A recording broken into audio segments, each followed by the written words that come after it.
Ayon kay Jay Costura, ang sikat na Pinoy psychic na may third eye, maghahatid ang 2025 ng matitinding kalamidad at problema. Isang malalang krisis sa tubig, massive unemployment, digmaan, pagdating ng mga salot, malalaking sunog at marami pang iba. Ang pinakamalala, isang bagong sakit sa mata na maaaring magdulot ng permanenteng pagkabulag. Ang tanong, handa ka na bang harapin ang mga ito ngayong 2025? Pero bago po ang lahat, baka pwedeng palike ang video na ito dahil napakalaking bagay na ito sa aming content creators. Maraming salamat po. Sakit na nakakabulag. Unahin na natin ang pinakamasaklap na prediksyon, ang paglitaw ng isang bagong uri ng sakit na mabilis kumalat at nakakaapekto sa mata. Hindi ito tulad ng karaniwang sore eyes. Ang sakit na ito ay hindi lang malala, kundi nakakahawa. Isang simpleng pagkakadikit lang o kahit hangin, pwede ka nang mahawa. Ang pinakamalala pa, maaaring magdulot ito ng permanenteng pagkabulag. Kung mangyari ito, magiging malaking hamon hindi lang sa sektor ng kalusugan, kundi sa buong mundo. At magbubukas daw ito ng panibagong pandemya. Malalaking sunog. Natatandaan niyo ba ang sunog sa California? Posible rin daw ito sa atin.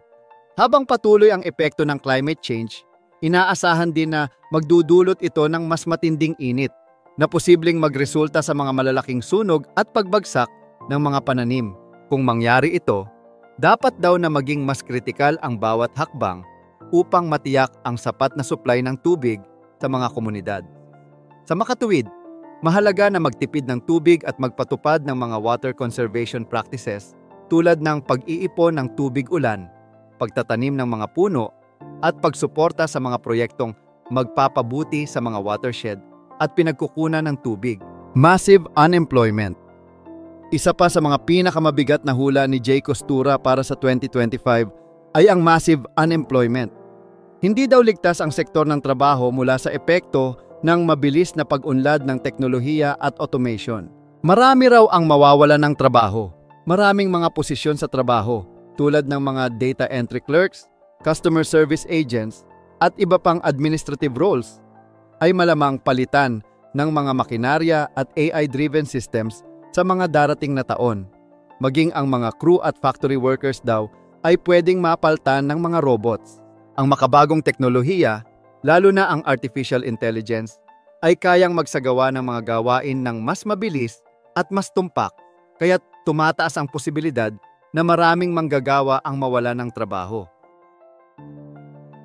Ang malawakang automation ay hindi lamang magdudulot ng pagbabago sa mga industriya, kundi pati na rin sa kabuuang ekonomiya, kaya't napakahalaga ng mabilis na adaptasyon ng mga manggagawa upang hindi mapag-iwanan.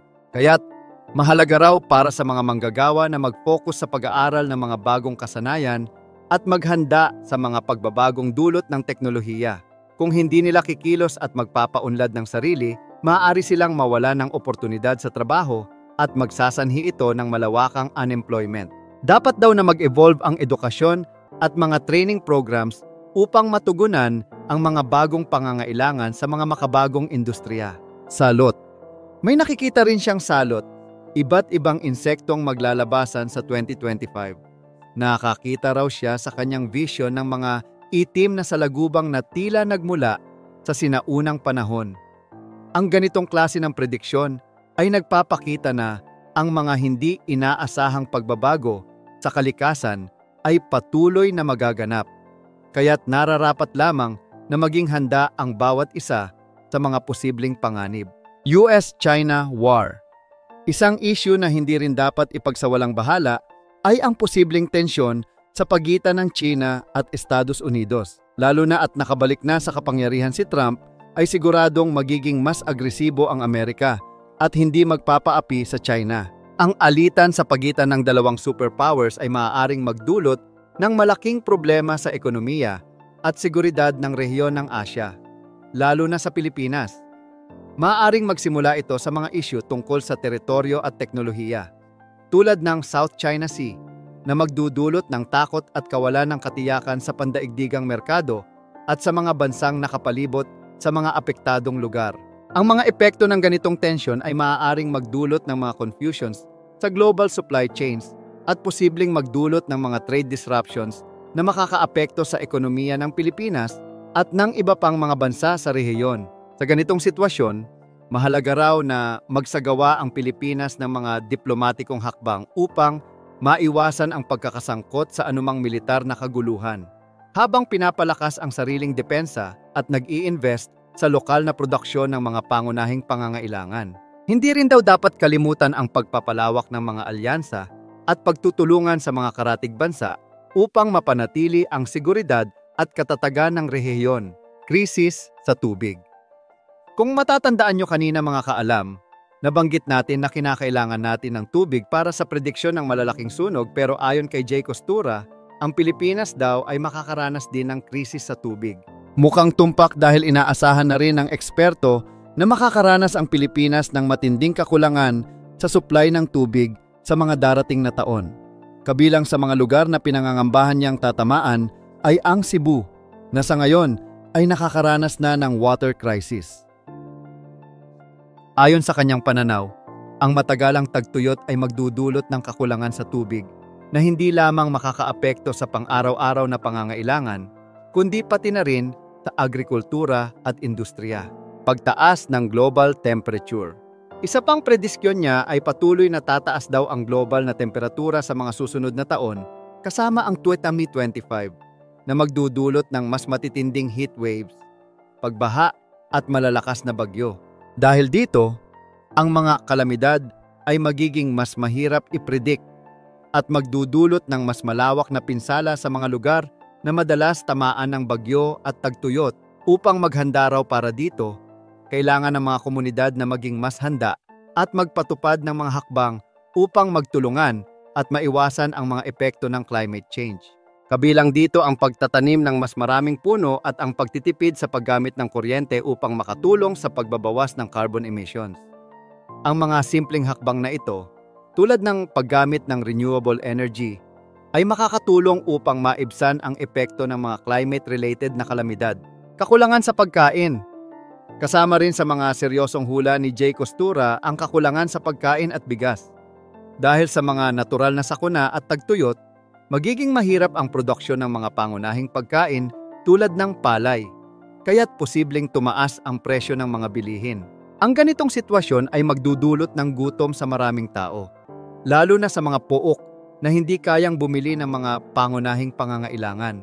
Ito ay isang senyales na kailangan na nating maging mas self-sufficient at magsagawa ng mga hakbang upang masiguro ang sapat na produksyon ng mga pagkain sa loob ng bansa. Upang maiwasan daw ito, mahalaga ang pagtutok sa lokal na agrikultura. Dapat magtanim ng sariling pagkain at magbigay ng suporta sa mga magsasaka upang mapanatili ang supply ng pagkain sa bansa. Bukod dito, kinakailangan ang mga initiatives na magpapalakas sa mga sistema ng irigasyon at pagpapabuti ng kalidad ng mga lupang pang-agrikultura upang tumaas ang ani ng mga pangunahing produkto. Bilang pagtatapos, pinaalalahanan ni Jay Costura ang lahat na ang mga prediksyon ay gabay lamang at pagbibigay ng babala. Ang kinabukasan ay nakasalalay pa rin sa mga desisyon at pagkilos sa kasalukuyan ng bawat isa. Hinimok niya ang lahat na manatiling positibo, magkaisa, at maging handa sa anumang hamon na maaaring dumating. Sa kabila ng mga takot at pangamba, ang pagkakaroon ng masusing paghahanda at pagkakaisa ay magbubukas ng mga pagkakataon para makamtan ang isang mas ligtas at maunlad na hinaharap. Sa pagtingin sa hinaharap, hindi maiiwasan na magkaroon tayo ng pangamba at pag-aalala tungkol sa mga prediksyon ni Jay Costura. Ngunit sa kabila ng lahat ng mga banta, may pagkakataon pa rin tayong baguhin ang ating landas kung magsasama-sama tayo upang magtulungan. Ang pag-aalaga sa kalikasan, pagpapabuti ng ating mga sistema ng kalusugan, at pagpapaunlad ng mga industriya at teknolohiya ay mga hakbang na kailangan upang matugunan ang mga hamon na hatid ng mga prediksyon. Sa mga darating na taon, makikita natin kung gaano tayo katatag bilang isang bansa sa harap ng mga pagsubok na darating. Sa ganitong paraan, magiging daan ito para sa pag-unlad at paglago ng bansa. Huwag nating hayaang maging sanhi ng takot at panghinaan ng loob ang mga hula.